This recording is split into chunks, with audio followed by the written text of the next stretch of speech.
뇌물죄를 소명하는 현재까지의 내용을 볼 때 구속의 필요성을 인정하긴 어렵다. 예, 법원이 이런 말과 함께 이재용 부회장에 대한 구속영장 결국 기각을 했습니다. 이게 물론 무혐의란 의미는 아닙니다. 다만 구속해서 수사할 필요까지는 없단 이런 얘기고요. 또 이 구속영장이 기각됐다는 사실 자체가 주는 타격이 만만치가 않습니다.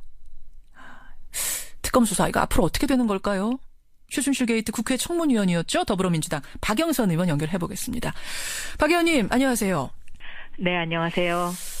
사실 이제 구속 수사냐 불구속 수사냐 특검도 깊은 고민을 하다가 네. 신중하게 결정한 게 그래도 구속이다였는데 이게 구속영장 청구할 땐 자신이 있었다는 얘기로 저는 읽혔거든요. 근데 어떻게 이게 기각이 됐네요. 네, 참 실망스러운 아침이에요. 그리고 또 그 기각하는 시간도 새벽 4시 지나서 이렇게 택했다는 점에서 예. 저는 법원이 그렇게 떳떳하지 못했다는 생각이 듭니다. 떳떳하지 못했다는 게 새벽 4시하고 무슨 상관입니까? 가장 취약한 시간이 새벽 4시 아닌가요? 우리 그 기사라든가 뭐 여러 가지 그런 그 시점으로 봤을 때. 예. 그래서 뭐 이게 뭐 법리 검토에 시간이 걸렸다고 말은 하지만 아마 이미 일찌감치 결정이 나 있었을 거고요. 그 택하는 시간도 새벽 4시 넘어서 사람들이 이제 그 새벽에 이제 뭔가 이렇게 그 시간 되면 대부분 기자들도 긴장이 풀리고 그렇죠. 그래서 이것이 이제 그 핸드폰으로 뜨는 속보조차도 뜨지 않았었거든요.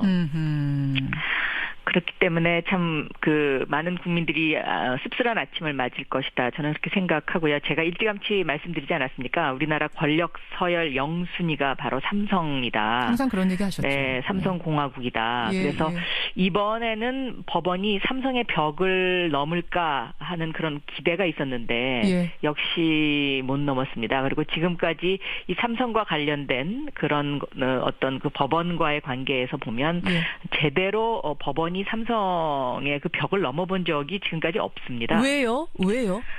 결국은 그 법리라는 이유로 해서 돈으로 주무를 수 있는 권력의 어떤 그런 하나의 그 모습을 보여주는 것이죠. 전사적인 로비 이런 게 있습니까? 어쨌든 그 우리나라 최고의 그 변호사들의 수십 명 달라붙어서 그 하나를 방어하기 위한다는 것 자체. 그러니까 일반 서민들은 그런 걸 생각조차 못하지 않습니까? 물론이죠. 그리고 또 하나 이제 문제점은 이번 사건과 관련해서 많은 사람들이 구속됐는데 그런 사람들의 구속 사유와 이번 삼성 이재용 그 부회장 건의 구속 사유가 과연 형평에 맞느냐. 이 사람들 기각하는 그런 관점에서 이것을 봐야 되는 것 아닌가 저는 그렇게 생각합니다. 그러니까 박영선 의원은 암흑의 시간대를 택해서 떳떳지 못한 결과를 지금 내놓은 거다. 요 말씀을 하신 건데 근데 법원의 판단은 이래요.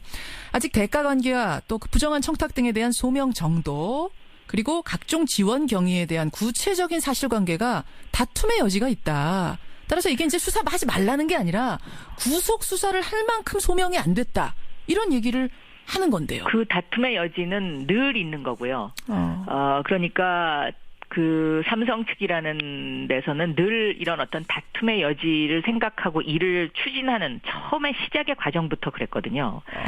우리나라가 지금까지 어떤 그 이재용 부회장이 15조 내지 16조의 재산을 형성하는 과정에서 단 1%의 그 상속세도 지금까지 내지 않았는데 그런 과정에서 다 어떤 법리 다툼 속에서 그 법의 그 교묘한 그 망을 피해 나가는 것은 그거는 이제 시작부터 그랬던 거기 때문에 다툼의 여지는 있었던 거고요. 제가 보는 관점은 이 최순실 사안과 관련해서 다른 사람들이 구속됐는데 그 다른 사람들과 이재용 부회장이 형평의 원칙에 맞느냐. 그럼 다른 사람들은 다툼의 여지가 없어서 다 구속 수사했느냐 이 말씀인 거죠? 그렇습니다. 다툼의 여지란 건 누구나 다 있는 건데 왜 있는 유독 이재용 회장에게만 그 다툼의 여지라는 거를 크게 무게를 뒀느냐 이 말씀이세요. 그렇습니다. 근데 이제 그런 얘기들 하잖아요. 삼성이니까 삼성이 지금 얼마나 많은 국민들의 직장이냐. 이 구속하면은 그럼 우리 경제가 휘청일 거다. 이 얘기는 늘 나오는 건데. 그런 대마불사론에서는 이제 21세기에서는 벗어나야 되지 않나 싶습니다. 이 대마불사론이 사실은 박정희식 개발 논리에 의한 것이거든요.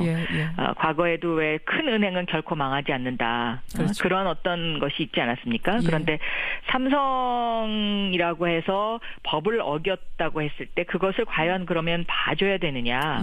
선진국 같은 경우에 미국의 그 에너지 7위 기업이었던 엔론이 파산을 했을 때 켄 레이 회장이 구속이 됐었습니다. 그렇죠. 그러니까 저는 돈으로 주무를 수 있는 권력의 범위가 넓을수록 후진국인데 대한민국은 아직은 제가 보기에는 선진국이라고 말하기에는 여러 가지 많은 구멍이 있는 나라다. 그리고 정의가 과연 사회적 정의가 무엇이냐에 대한 어떤 기준과 원칙도 들쭉날쭉하지 않나 하는 생각을 합니다. 이제 중요한 건 특검 수사가 어떻게 되느냐 이 부분입니다. 이게 하여튼 심리적인 타격은 분명히 있어요. 지금 국민들 저희 문자 굉장히 많이 보내주시는데, 뭐 분노한다, 절망감이 든다 이런 문자 굉장히 많이 들어오거든요. 국민들의 심리적 타격 분명히 있습니다. 특검은 어떤가요? 저는 특검도 뭐 일정 부분 타격이 있을 거라고 생각합니다. 왜냐하면 아무래도 좀 위축되죠. 그리고 이제부터 이제 사실은 굉장히 중요한 수사들이 남아 있습니다.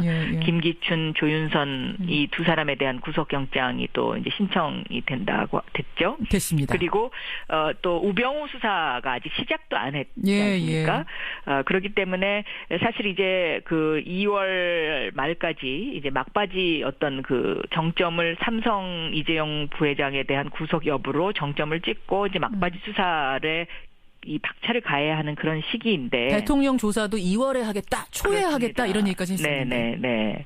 그래서 조금 그런 부분에 있어서는 저는 굉장히 아쉬운 점이 많다 이렇게 생각이 되고 댓글이 지금 엄청나게 달리더라고요. 그렇더라고요. 그런데 뭐 그 댓글 중에 보면 이 판사님이 재벌영장 기각 전문 판사다 뭐 이런 댓글도 있습니다. 뭐 롯데, 옥시, 폭스바겐 전부 다 기각했다.